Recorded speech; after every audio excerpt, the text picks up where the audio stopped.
ঈদের পর 2 সপ্তাহ হয়নি বাসায় আসছি, আবারও শ্বশুরবাড়িতে যাওয়া লাগলো। কেন যাওয়া লাগলো সেটার জন্য পুরো ভিডিওটা দেখতে হবে। তো হ্যালো, আসসালামু আলাইকুম, welcome to our page Aladin Chini lifestyle. সবাই কেমন আছেন? আশা করছি ভালো আছেন। আমরাও ভালো আছি আলহামদুলিল্লাহ। শ্বশুরবাড়িতে নারকেল দিয়ে কচু রান্না করে এত মজা লেগেছিল, তো বাসেও রান্না করছিলাম, তো এই জন্য মাছটা সব ধরনের মশলা দিয়ে কষিয়ে উঠিয়ে নিয়েছি। কষানো মশলাটাতেই নারকেল দিয়ে দিয়েছি, সাথে দিয়ে দিব কচু, আর এদিকে সবকিছু কেটে কুটে রেডি করে নিয়েছি। এখানে বেগুনটা ফুল ভাজি করবো, তাই ফুল স্টাইলে কেটে নিয়েছি, আর ছোট ছোট বেগুন আর পেঁয়াজ দিয়ে এই যে পাঙ্গাস মাছের তেল বা চর্বি এটা ভুনা করব।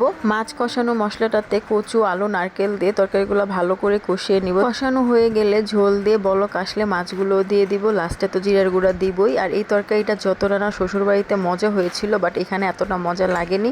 তার উপরে কচু গলায় ধরছিল। মজার ব্যাপার হচ্ছে শ্বশুর বাড়িতে এই কচুর তরকারিটা নারকেল দিয়ে আমি রান্না করেছিলাম, আর আজকেও আমি রান্না করছি, কিন্তু আজকের তরকারিটা তেমন একটা মজা হয়নি সেদিন যেটা মজা হয়েছিল। যাই হোক, জিরার গুঁড়ি দিয়ে তরকারি ফিনিশিং দিয়ে দিলাম। এইদিকে সকালের নাস্তায় বানিয়েছিলাম চিটা রুটি, পিঠা আর আলু ভাজি, তো ননদকে খেতে দিলাম। ননদ তো সকালের নাস্তা 10টা সাড়ে 10টা বাজে করছিল, এর মধ্যেই তার ভাই ফোন দিয়েছে, বলতেছে যে মার নাকি পা মুচড়িয়ে গেছে, মানে ভালো মানুষ ফোন দিয়ে বলতেছিল, কিন্তু ভালো মানুষ এটা জানে না, আমরা আগেই জানি, কারণ তখন মাও বলছিল যে পার জন্য হাঁটতে পারছে না। ননদ আমার বাসায় এসেছে 1 সপ্তাহ হয়েছে, তো আমি এমনি তো 2-3 সপ্তাহ পরে ননদকে নিয়ে বাড়ি যাওয়ার প্ল্যান ছিল। তো ভালো মানুষ বলতেছিল তুমি তো কয়দিন পরেই যাবা, তো এখনই যাও যেহেতু এখন দরকার। তো কালকে আমরা বাড়ির উদ্দেশ্যে রওনা দিব, তো যেহেতু ননদ চলে যাবে তাই তার জন্য একটু রান্না বান্না করছিলাম। আবার ভালো মানুষও একা একা থাকবে, তার জন্য কিছু রান্না করে দিয়ে যাব। আর এই তো তরকারি কাটলে আমার অবস্থা এমন হয়, মানে তরকারি নিয়ে তার খেলনা টেলনাতে সে রেখে দিবে। তো এই তো দেখতে পাচ্ছেন জিপ গাড়িতেও রেখে দিয়েছে। তো এটা তো ছিল কালকের কচু নারকেলের তরকারির সাথে আমি সকালবেলা দুধ ভিজিয়েছিলাম, ভেবেছিলাম মিষ্টি বানিয়ে ফ্রিজে রাখবো, সন্ধ্যার নাস্তায় দিব।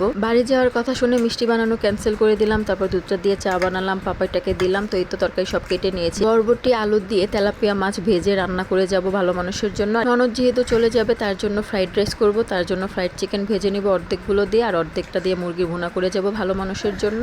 আর এখানে আলু আর গরুর মাংস দিয়ে ঝোল রান্না করে যাব ভালো মানুষের জন্য। আর এদিকের যে সবজিগুলো এগুলো ফ্রাইড রাইসে দিব, গাজর, বরবটি আর পেঁয়াজ কেটে নিয়েছি। মাছগুলো ভালো করে লবণ দিয়ে ধুয়ে হলুদ লবণ দিয়ে ভেজে নিব। আর এদিকে বরবটি আলু মশলা দিয়ে কষিয়ে নিচ্ছি। ভালো করে কষানো শেষে ঝোল দিয়ে বলক আসলে মাছগুলা দিয়ে দিব। সাথে তো কচুর তরকারি ছিলই, আর কচুর তরকারি যেটা গলায় ধরে আমি বুঝে নিয়েছিলাম যে শক্ত শক্ত যে কচুগুলো থাকে এগুলো গলায় ধরে, তো এগুলো আমি সব বেছে বেছে ফেলে দিয়েছিলাম।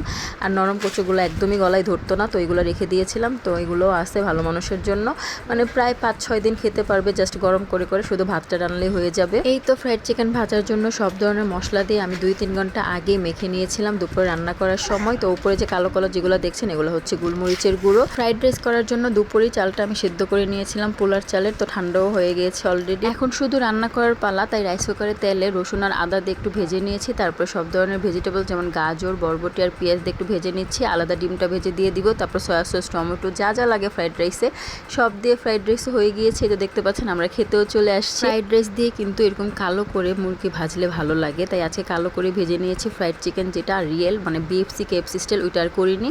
তো এদিকে ভালো মানুষের জন্য গরুর মাংস রান্না করে যাব, আর তাই মাংসটাও বসিয়ে দিয়েছি। আজকে সারাদিন যা কাজ করলাম কি বলবো, বাচ্চাকে গোসল করানো, তারপর কাপড় চোপড় ধোয়া, এতগুলো জিনিস কাটাকাটি করে রান্না করা, ঘর গোছানো, মানে কোথাও যাওয়ার নাম নিলে দেখা যায় যে অনেক কাজ মাথার ভিতরে এসে পড়ে। এই সকাল 10টা সাড়ে 10টা বাজে শুনেছি কালকে সকালে বাড়িতে যেতে হবে, সারাদিনে কাজের উপরে ছিলাম। এই তো ভালো মানুষের জন্য একটু ঝোল কম দিয়ে কষা কষা করে গরুর মাংস আলু দিয়ে রান্না করে গেলাম। আল্লাহ হাফেজ, আসসালামু আলাইকুম।